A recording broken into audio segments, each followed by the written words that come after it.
Kembali lagi dengan saya Arianto, guru mata pelajaran sistem robotik. Di video kali ini saya akan menjelaskan tentang komponen-komponen sistem robotik yang berkaitan dengan mechanical atau mekanik. Mechanical atau mekanik ini sangat penting sekali dalam komponen sistem robotik. Tanpa adanya mechanical, maka sebuah robot tidak bisa berdiri dengan kokoh, tidak bisa melakukan gerakan-gerakan tertentu. Jadi mechanical ini adalah bagian penting dari sebuah komponen robot. Makanya kita akan banyak mempelajari tentang power supply, aktuator, controller, sensor, dan mechanical. Maka di poin kali ini kita akan membahas tentang mechanical. Mechanical atau mekanik robot merupakan sistem mekanik yang terdiri dari sebuah sistem rangka atau link dan sistem gerak atau join. Kita lihat di sini ada sebuah gerakan dari rangka dan join. Nah, kalian perhatikan baik-baik. Ini adalah satu gambaran sistem dari meniru dari laba-laba atau robot berkaki. Jadi disebut dengan robot berkaki. Meniru dari serangga. Kalian perhatikan baik-baik. Di mana linknya, di mana joinnya. Nah, itu adalah pertanyaannya. Yang mana linknya, yang mana joinnya. Oke, kita lihat. Join memungkinkan terjadinya gerakan pada dua bagian tubuh robot. Sedangkan link menghubungkan tiap-tiap join. Oke, kita lihat. Link itu yang mana? Nah, link itu adalah bagian antara join ke join. Nah, di sini ini adalah rangka yang di sini. Ini adalah linknya. Nah, ini dalam lengan robot ini adalah linknya. Ini adalah linknya. Yang biru ini adalah linknya. Ya, dia adalah rangka fixnya atau rangka yang rigid. Oke, ini adalah linknya. Kalau di manusia itu di mana? Linknya itu adalah di lengan tangannya. Jadi tulang-tulangnya itu adalah linknya. Nah, tulang di manusia itu adalah linknya. Kemudian join itu yang mana? Joinnya adalah titik-titik ini. Ini adalah titik-titik ini. Ini adalah joinnya di bagian titik-titik yang bisa melakukan pergerakan. Ini yang berputar ini adalah sebuah joinnya, join yang bisa melakukan perputaran. Pergerakan adalah joinnya. Kalau di manusia yang mana? Di bagian sendinya, lengan sendinya. Bagian siku-sikunya atau sendi-sendinya yang bisa bergerak. Gitu. Itu adalah bagian joinnya. Kalau di sini bagian joinnya adalah di sini yang melakukan pergerakan di sini ini.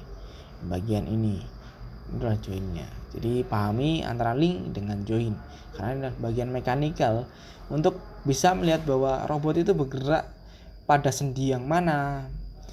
Apakah yang rusak adalah sendi yang mana, ataukah pada rangka yang mana, atau link yang mana yang rusak. Nah, kemampuan menangkap join dan juga link ini akan mempercepat kita untuk men-tracing atau men-tracing atau melihat kerusakan yang mana di bagian mekanik.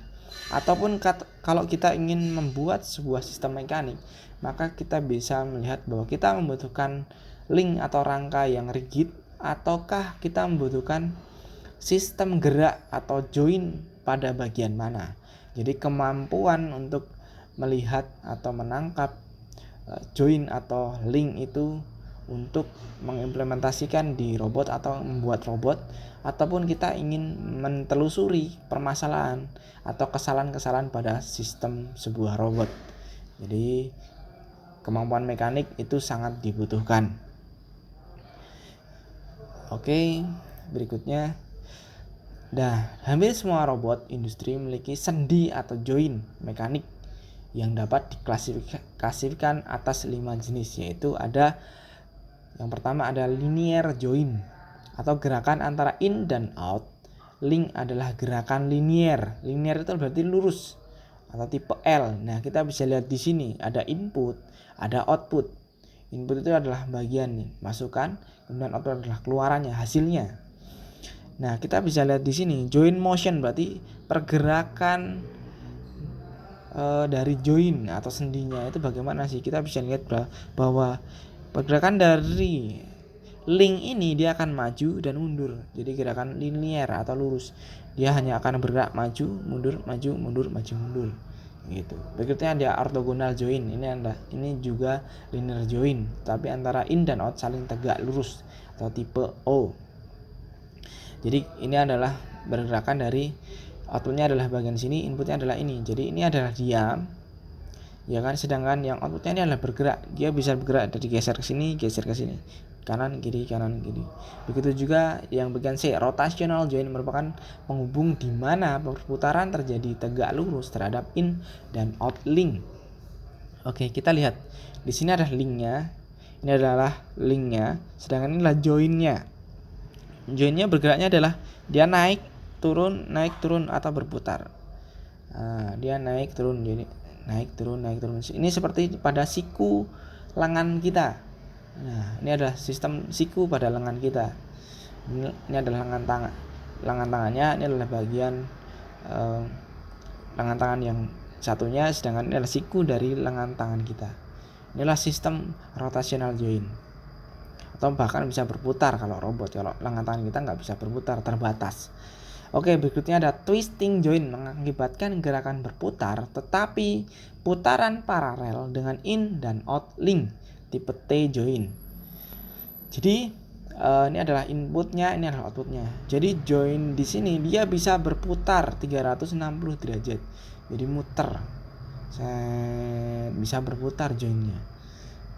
Kemudian yang berikutnya adalah revolving join. Input link paralel dengan eksis putaran dari join. Output tegak lurus dengan menambah. Outputnya menambah. Jadi gimana? Ini input, ini joinnya. Ini input adalah ini joinnya. Maka bagaimana? Dia gerakannya bisa berputar, ya kan? Join motionnya dia bisa berputar. Tapi dia tegak lurus, berbeda dengan yang twisting join. Dia tidak tegak lurus tapi sejajar. Nah, ya kan? Tapi ini tegak lurus. Nah, ini perbedaan dari join motion dari revolving join. Berikutnya, mekanik itu kita akan sering melihat bahwa ada sebuah gear atau roda gigi. Roda gigi adalah bagian dari mesin yang berputar untuk mentransmisikan daya. Roda gigi memiliki gigi-gigi yang saling bersinggungan dengan gigi dari roda gigi yang lain. Dua atau lebih roda gigi yang bersinggungan dan bekerja bersama-sama disebut sebagai transmisi roda gigi dan bisa menghasilkan keuntungan mekanis melalui rasio jumlah gigi. Roda gigi mampu mengubah kecepatan putar, torsi, dan arah daya terhadap sumber daya. Oke, maksudnya gimana? Nah, ini adalah salah satu contoh roda gigi. Nah, kalau kalian melihat bentuk-bentuk seperti ini adalah sebuah roda gigi atau gear. Kemudian yang digunakan untuk mentransmisi daya. Nah, jadi daya-daya di sini ditransmisikan, berarti dipindahkan. Transmisi itu adalah proses perpindahan, melakukan transmission, jadi perpindahan dari daya dari sini yang berputar kemudian berpindah atau bertransmisi sampai ke daya yang di sini. Kemudian saling bersinggungan. Nah, ini antara roda gigi yang satu dengan roda gigi yang biru ini bersinggungan.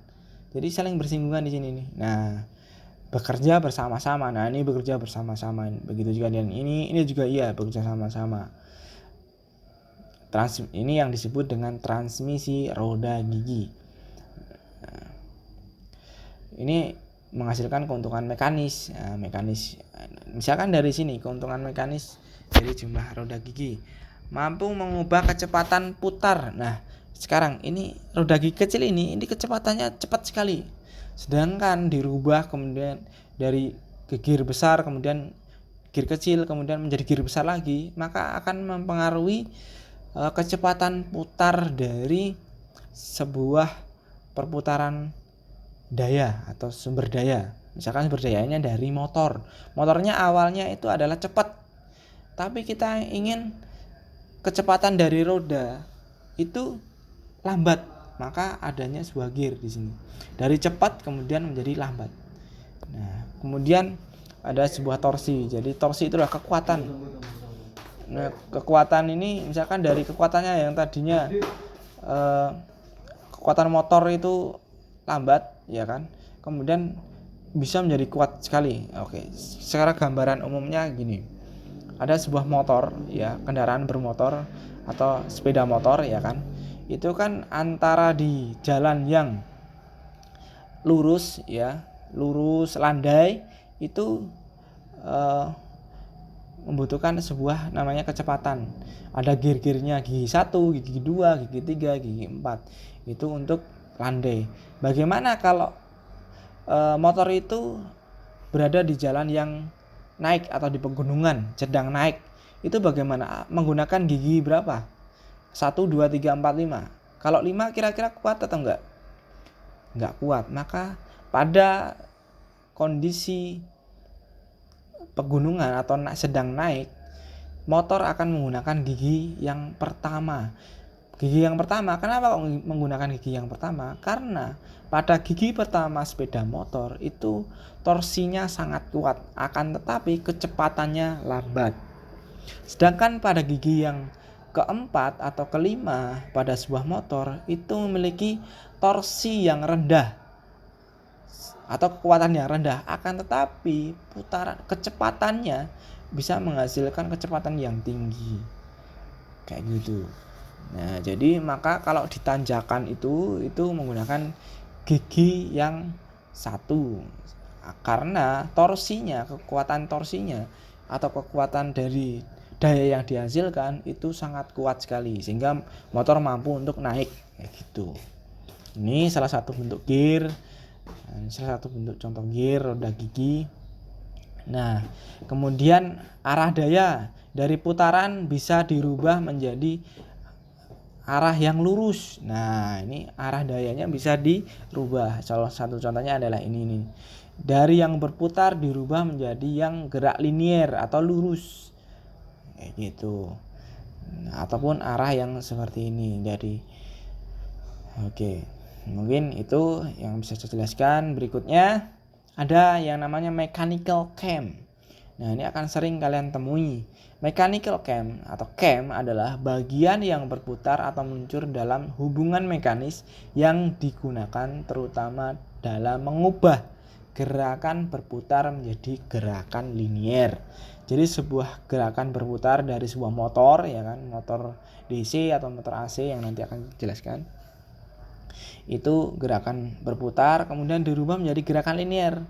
Linier itu lurus. Nah, ini adalah bentuk cam. Jadi berlekuk-lekuk sesuai dengan kebutuhan, sesuai dengan desain. Kita ingin membuat gerakan linier yang seperti apa. Nah, ini didesain camnya. Nah, ini disebut dengan cam, ya. Sistem mechanical cam.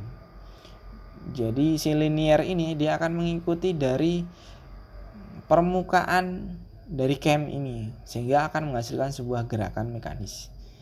Gitu. Oke. Kemudian jenis cam ini adalah disc atau plate cam, disc cam atau plate cam atau plat. Ya. Cam yang paling umum digunakan adalah plate cam. Juga dikenal sebagai cam disc atau cam radial yang dipotong dari sebuah logam atau plat datar. Di sini pengikut atau follower bergerak dalam bidang tegak lurus dengan sumbu rotasi poros. Ini adalah camnya, sedangkan ini adalah followernya atau pengikutnya. Jadi ini adalah mengikuti dari camnya ini gerakannya. Ini banyak diimplementasikan pada mesin atau ya mesin dari mobil, motor. Ini adalah salah satu bentuk sistem pada mesin mobil. Jadi ataupun motor untuk membuka dan menutup di sini. Atau mungkin di mechanical yang bisa digunakan di sistem robot yang lain. Nah, ini jadi kita ingin memindahkan barang tapi dengan sistem mekanis. Nah, ini salah satu penggunaan dari cam. Jadi untuk bergantian melakukan pekerjaan atau bergantian gerakan. Nah, ini adalah cam-camnya, ada banyak. Kemudian ada followernya adalah yang tiang-tiangnya, ini adalah followernya. Oke. Kemudian ada cam silinder, bentuknya silinder.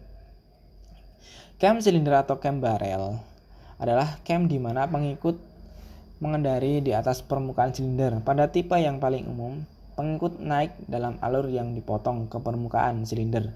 Cam ini pada prinsipnya digunakan untuk mengubah gerakan rotasi menjadi gerakan linear yang sejajar dengan sumbu rotasi silinder. Oke, cam silinder ini kita bisa lihat gambarnya di sini. Sebuah sistem-sistem di sini yang bergerak. Nah, inilah yang disebut cam silinder. Jadi di sini ada followernya, di sini ada cam silindernya. Cam silindernya ini adalah sebuah bentukan seperti ini ya, dalam bahasa Jawanya berlegok ya, legok atau berlubang atau berkontur ya, kan ada konturnya. Nah, ini ada yang followernya mengikuti dari sebuah putaran dirubah menjadi gerakan linear atau lurus di sini. Begitu juga dengan di sini, dari sebuah cam silinder ini bisa menghasilkan sebuah gerakan yang nantinya untuk gerakan mekanis. Nah, inilah salah satu mekanisme dari cam silinder. Begitu juga dengan di sini dalam sistem industri, ada sebuah cam di sini, kemudian ada gerakan yang untuk berputar. Bisa juga tap tap tap tap. Nah, begitu juga dengan sini untuk pengisian botol, karena harus berpindah terus botolnya, maka bisa digunakan untuk perpindahan atau pergeseran dari sistem mekanis. Oke. Ada pertanyaan? Nah, mungkin sampai di sini yang bisa dapat saya jelaskan tentang mekanisme dari atau mechanical dari sistem robot. Nah, mekanisme mechanical dari sistem robot ini menjadi sangat penting sekali, karena robot tanpa mechanical dia tidak bisa berdiri atau tidak bisa melakukan sesuatu, tidak bisa menghasilkan sebuah gerakan. Jadi ini salah satu komponen utama dari robot. Jadi belajar tentang mekanik mesin untuk pembuatan mekanik robot itu sangat penting sekali. Oke, itu saja yang dapat saya sampaikan. Mudah-mudahan bermanfaat. Semoga dapat diterapkan dan dapat menjadi gambaran umum dari sebuah mekanik atau mechanical atau mekanisme dari sebuah sistem robot. Saya akhiri. Wassalamualaikum warahmatullahi wabarakatuh.